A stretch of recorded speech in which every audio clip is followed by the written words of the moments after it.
So, and I know that at the subatomic level, at the particle level, and all that, there's more space between things than there is solid stuff. So it's like that totally blows my mind. It's like I should be able to walk through this wall right here because there's all this empty space. But then, is it because I'm observing the wall? Yeah, scientists can't tell you. They can't tell you why you don't walk through the wall.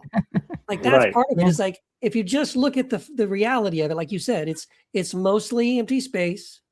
I even saw a scientist a couple of days ago talking about how we never really touch anything.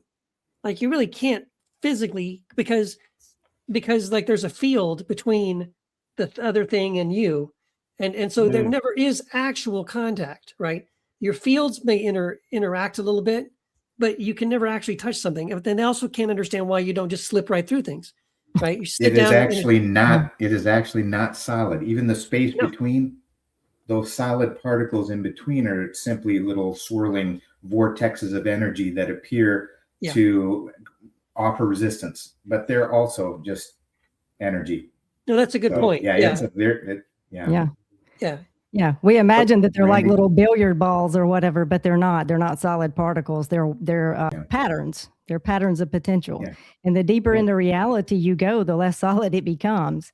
So, and the more it begins to resemble something like an underlying field of intelligence. And it's what Bohm called the implicate order.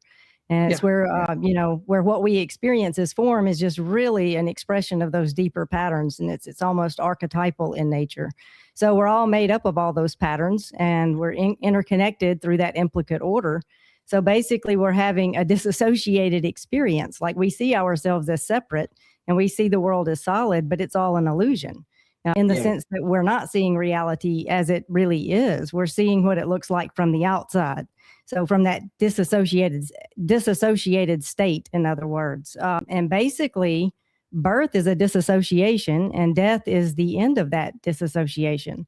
It's like when you're dreaming, you become fully identified with the dream character and you forget you're the one dreaming it. And then when you wake up, you realize, you were the whole thing, like every character, every scenario, it was all you. So you're the awareness behind the whole, and you're the the drama, you created it. Yeah.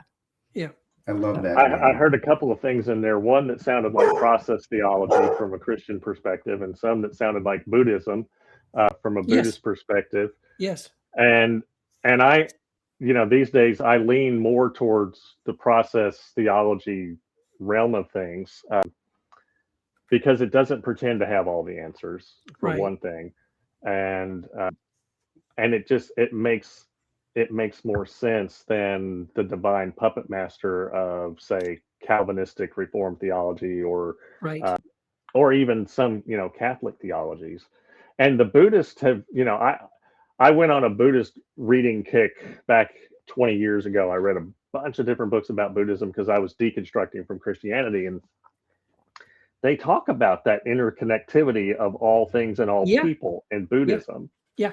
And there were stories of monks that could walk through the walls and things like that in these different monasteries around the world. And then I think about it from a permaculture perspective too, where we as permaculture people see things as interconnected, and then we can create dynamic systems that then flourish and regenerate and don't act like mining the earth.